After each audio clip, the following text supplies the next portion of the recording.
فقال له حدثنا أحاديث رسول الله صلى الله عليه وسلم قال ماذا أحدثكم كنت جاره فكان إذا نزل عليه الوحي بعث إليه فكتبته له. حضرت خارجہ فرماتے ہیں کہ ایک جماعت حضرت زید بن ثابت رضی اللہ تعالیٰ عنہ کے پاس حاضر ہوئی اور عرض کیا کہ پیارے رسول صلی اللہ علیہ وسلم کے کچھ حالات سنائے، آپ کی عادات، آپ کے اخلاق. حضرت زید بن ثابت رضی اللہ تعالیٰ عنہ جو رسول اللہ صلی اللہ علیہ وسلم کے پڑوسی بھی تھے اور اکثر آپ کی نشستوں پر خاص پیارے رسول صلی اللہ علیہ وسلم کے ساتھ ہوا کرتی تھی. تو ایک جماعت آپ کی خدمت میں آئی اور عرض کیا کہ آپ علیہ الصلوۃ والسلام کے کچھ حالات سنائے. پھر انہوں نے فرمایا حضور علیہ الصلوۃ والسلام کے کیا حالات سناؤں، وہ تو احاطہ بیان سے باہر ہے، کیا بتاؤں تمہیں. پھر فرمانے لگے میں حضور علیہ الصلوۃ والسلام کا ہمسایہ تھا، اس لیے گویا ہر وقت حاضر باش رہتا، اکثر حالات سے واقف، اس کے ساتھ ہی کاتب وحی بھی تھا. حضرت ابن ثابت وحی لکھتے تھے، جو وحی اترتی تھی آپ اسے لکھتے تھے. جب حضور علیہ الصلوۃ والسلام پر وحی نازل ہوتی تو آپ مجھے بلا بھیجتے، میں حاضر ہو کر اس کو لکھ لیتا تھا. حضور ہم لوگوں کے ساتھ بہت زیادہ دلداری اور بے تکلفی فرماتے تھے، دلداری اور بے تکلفی فرماتے تھے. جس قسم کا تذکرہ ہم کرتے تھے حضور بھی ہمارے ساتھ ویسا ہی تذکرہ فرماتے تھے. یعنی اگر ہم کھانے کا تذکرہ کر رہے ہوتے تو آپ بھی کھانے کے تذکرے کا، ہاں یہ کھانا بڑا اچھا ہے، یہ چیز بڑی اچھی ہے، یہ کھانے میں بہت اچھی لگتی ہے. اور اگر ہم دنیا کی بات کر رہے ہوتے تو آپ بھی ہمارے ساتھ دنیا کی بات کرتے، اور اگر ہم آخرت کی بات کرتے تو آپ ہمارے ساتھ آخرت کی باتیں کرنا شروع کر دیں. یعنی یہ نہیں کہ آپ بس آخرت ہی کی بات کر رہے ہوں اور کوئی ساتھی کوئی کھانے کی پینے کی بات کر رہے ہوں تو آپ ناگواری محسوس کر رہے ہیں. نہ ایسا نہیں. بے تکلفی تھی، دلداری تھی، خیال رکھا جاتا تھا اہل مجلس کا، اہل محفل کا، اور ان کی بھی رعایت رکھی جاتی تھی. تو پیارے رسول صلی اللہ علیہ وسلم کے بارے میں فرمانے لگے جس قسم کا تذکرہ ہم کرتے تھے حضور علیہ الصلوۃ والسلام بھی ہمارے ساتھ وہی تذکرے فرماتے. جب ہم لوگ کو دنیاوی ذکر کرتے تو حضور بھی اس قسم کا تذکرہ فرماتے. یہ نہیں کہ بس آخرت ہی کا ذکر ہمارے ساتھ کرتے ہوں اور دنیا کی بات سننا بھی گوارا نہ ہو. اخلاق بھی تو عبادت ہے. سامنے والا کوئی اگر ایسی بات کر رہا ہے اور جائز بات کر رہا ہے اور گناہ کی بات نہیں کر رہا تو وہ بھی تو توجہ کے لائق ہے، اور اس کی بھی تو دلداری کی ضرورت ہے. اور جس وقت ہم آخرت کی طرف متوجہ ہوتے تو حضور علیہ الصلوۃ والسلام آخرت کے تذکرے فرماتے.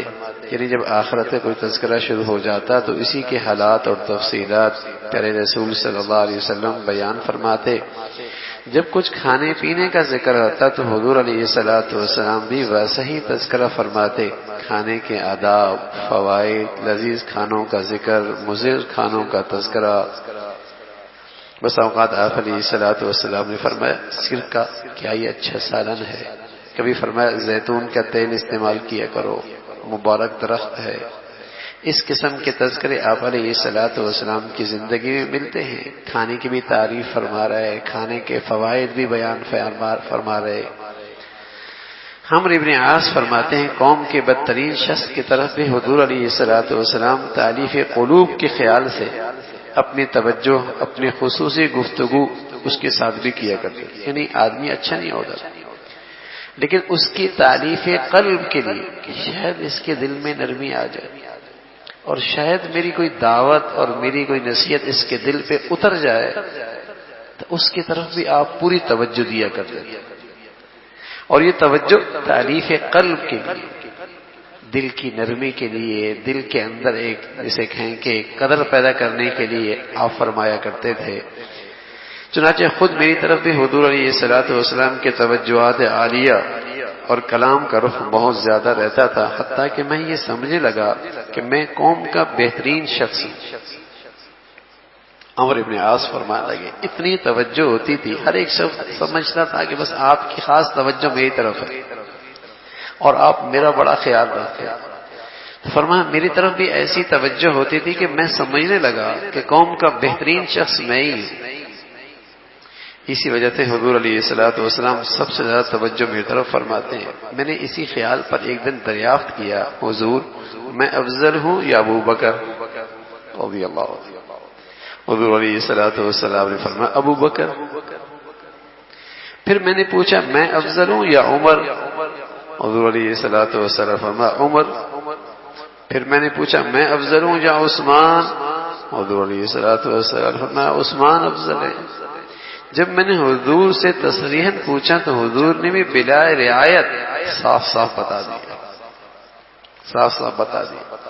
میری مدارت میں مجھے افضل نہیں فرمایا، مجھے اپنی اس حرکت پر بعد میں بڑی ندامت ہوئی اور یہ خیال ہوا مجھے ایسی بات ہرگز نہیں پوچھنی چاہیے تھی۔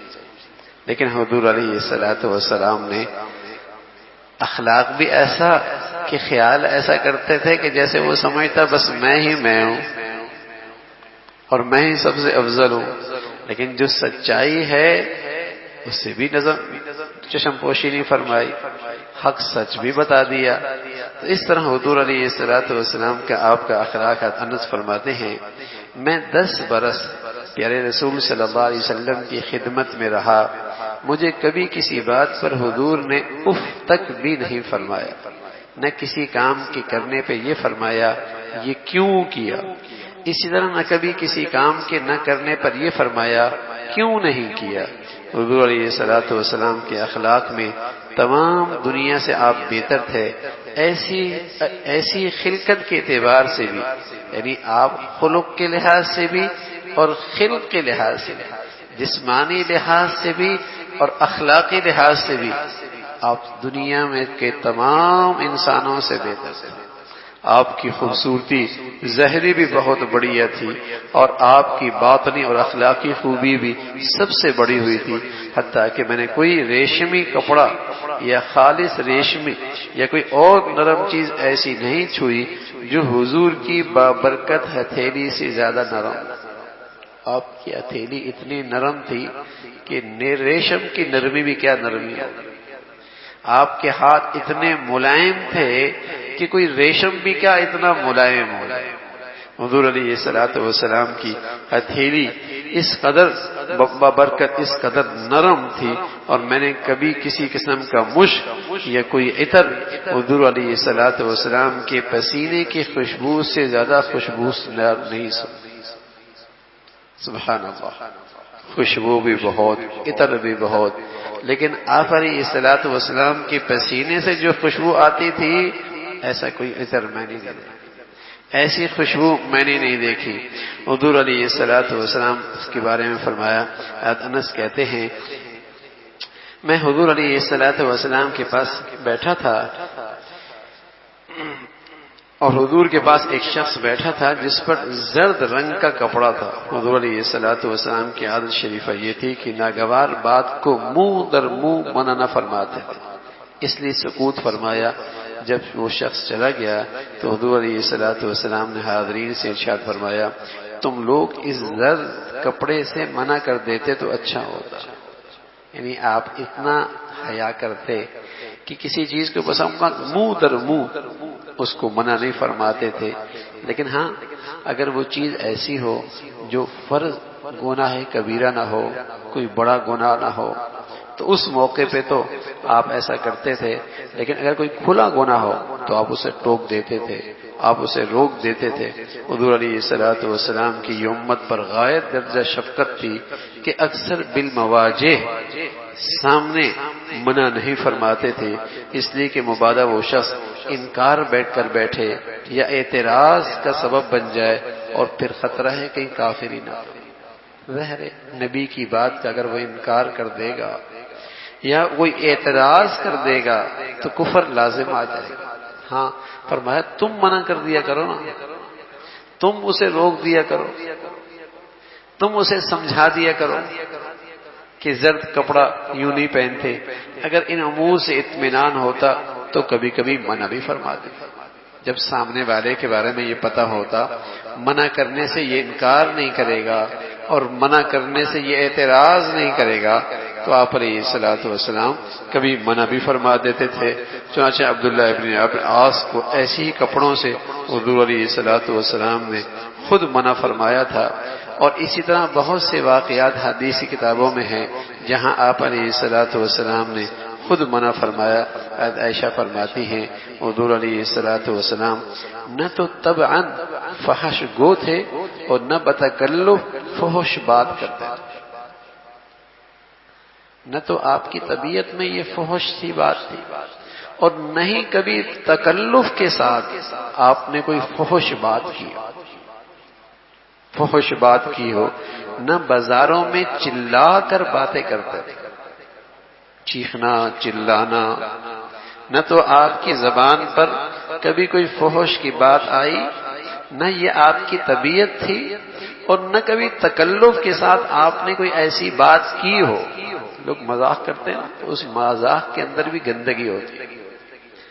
بس اوقات عادت ایسی نہیں ہے، مزاج ایسا نہیں ہے، گھر کا ماحول ایسا نہیں ہے، طبیعت ایسی نہیں ہے، لیکن چونکہ دوست بیٹھے ہیں اب وہاں بے تکلف ایسا مذاق کریں گے جو اخلاق سے گری ہوئی ہوگی، حیا سے گری ہوئی ہوگی، وقار کے خلاف ہوگی.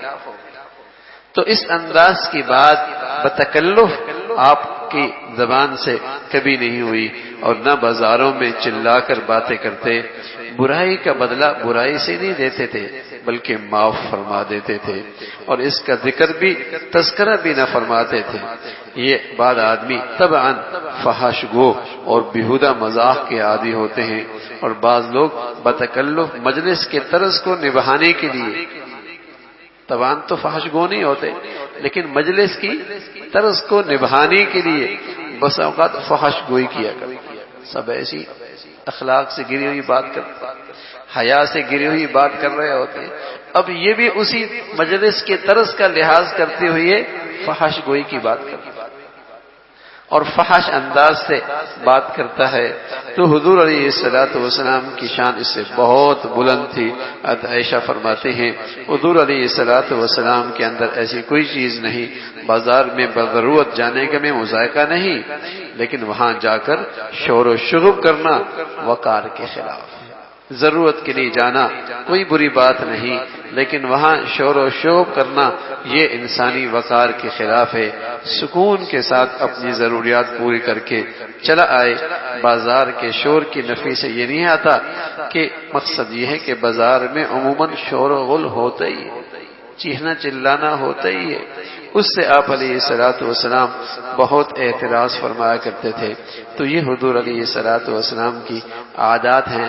عائشہ فرماتی ہیں حضور علیہ الصلوۃ والسلام نے اپنے دستے مبارک سے اللہ کے راستے میں جہاد کے علاوہ کبھی کسی کو نہیں مارا، نہ کبھی کسی خادم کو، نہ کسی بیوی اور باندی.